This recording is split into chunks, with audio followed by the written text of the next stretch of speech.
آج جو حالات ہے فلسطین کے مسلمانوں کی، ان پہ ہم بات کرنے والے ہیں۔ اور پیارے ناظرین، اگر آپ ہمارے چینل پہ نئے ہیں تو ہمارے چینل کو ضرور سبسکرائب کیجئے گا اور ویڈیو کو لائک اور شیئر بھی کیجئے گا۔ جی، تو بات یہ ہے کہ بالخصوص آج ہمارے مسلمانوں کو جو ستایا جا رہا ہے، ظلم اٹھائے جا رہے ہیں، یہاں تک کہ قتل عام کیا جا رہا ہے فلسطین کے مسلمانوں کو، اور ایک نہیں بلکہ ہزاروں کی تعداد میں مسلمانوں کو بے گھر کر دیا گیا، مسلمان شہید ہو گئے، بچے، بوڑھے، مرد جو ہے نا، عورتیں، یہ سب شہید ہوتے چلے جا رہے ہیں۔ کئی مطلب ان پر جو ہے نا کئی ظلم اٹھائے جا رہے ہیں، اور بالخصوص اسرائیل جو یہ بدبخت قوم ہے، یہودی قوم، یہ مسلمانوں پر بالخصوص بہت زیادہ ظلم و ستم کر رہا ہے۔ یہ ہم آپ سے ڈھکی چھپی نہیں ہے، سوشل میڈیا کے ذریعے ہمیں ہر بات کی خبر ہے، آپ اپنے موبائل فون کے ذریعے بھی دیکھ رہے ہیں سوشل میڈیا پہ کہ آج حالات کیا ہے۔ 2600 سے زائد لوگ، یعنی 3000 سے بھی زائد لوگوں مسلمانوں کو شہید کر دیا گیا، یہاں تک کہ 1000 سے زائد بچوں کو شہید کر دیا گیا۔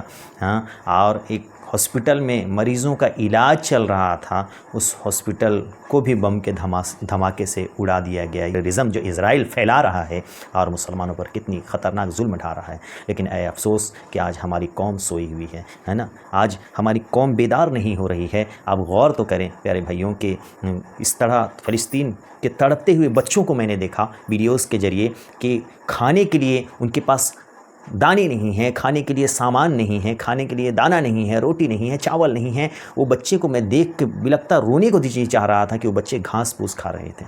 کتنی افسوس کا مقام ہے۔ ان پر پانی بند کر دیا گیا، فلسطین کے مسلمانوں پر پانی تک بند کر دیا گیا۔ کتنا یہ جو اسرائیل قوم ہے کتنی بے باک ہے کہ انسانیت کو پارا پارا کرتا چلا جا رہا ہے، انسانیت کے بالکل تہش نہس کرتا چلا جا رہا ہے، لیکن ان پر کوئی بولنے چلنے والا نہیں۔ ہماری جو مسلم ممالک ہے یہ بھی خاموش پڑی ہوئی ہے۔ افسوس کہ کہتے ہیں نا کہ وہ فلسطین کا بچہ پکار رہا ہے کہ پکڑ کر تمہارا دامن کل حشر میں کہوں گا، پکڑ کر تمہارا دامن کل حشر میں کہوں گا، اے اللہ میرا گھر جل رہا تھا اور میری قوم خاموش تھی۔ افسوس کا مقام ہے۔ ہم اتنا اگر ہم ان کے لیے ہم جا کر ان کی مدد نہیں کر سکتے تو کم از کم اپنی ہر نمازوں میں دعا تو کر سکتے ہیں۔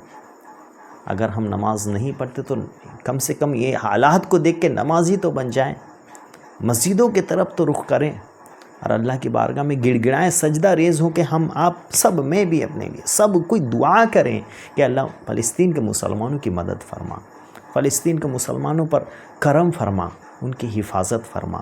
بچے، بوڑھے، مرد، عورت، خواتین جو ہیں کیسے عالم میں ہیں۔ مسجد اقصیٰ جو ہے نا اس پر قبضہ کرنے کے لیے یہودی قوم آگے بڑھ چکی ہے، ہم دعا نہیں کر سکتے؟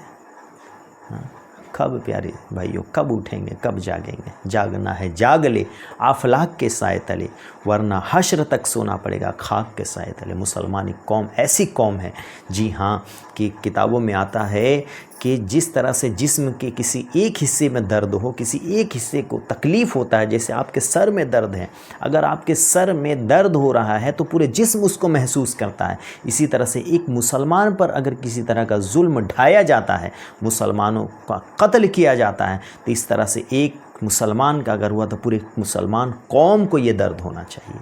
کہاں گئے ہمارے درد؟ خالی نام لیوا ہم نعرے لگاتے ہیں اور بس ہم عشق رسول کا دعویٰ کرتے ہیں، ایسا نہیں ہوگا۔ آئے نا مل کے دعا کریں، کم از کم اے اللہ ہمارے جو ہے نا فلسطین کے مسلمانوں کی مدد فرما، اے اللہ ان کی حفاظت فرما، اے اللہ بچے، بوڑھے، مرد، عورت، خواتین سب کی حفاظت فرما، ہمارے اسلامی بہنوں کی وہاں حفاظت فرما، بچوں کی حفاظت فرما، نوجوانوں کی حفاظت فرما، اے اللہ جو شہید ہو گئے ہیں ان کے بے حساب مغفرت فرما، ان کے گھر والوں کو صبر جمیل عطا فرما۔ اے اللہ تو کریم والا کرم فرما دے، ابابیل کے ذریعے اے اللہ فلسطین کے مسلمانوں کی حفاظت فرما۔ سبحان ربک رب العزت عما یصفون وسلام علی المرسلین والحمد للہ رب العالمین۔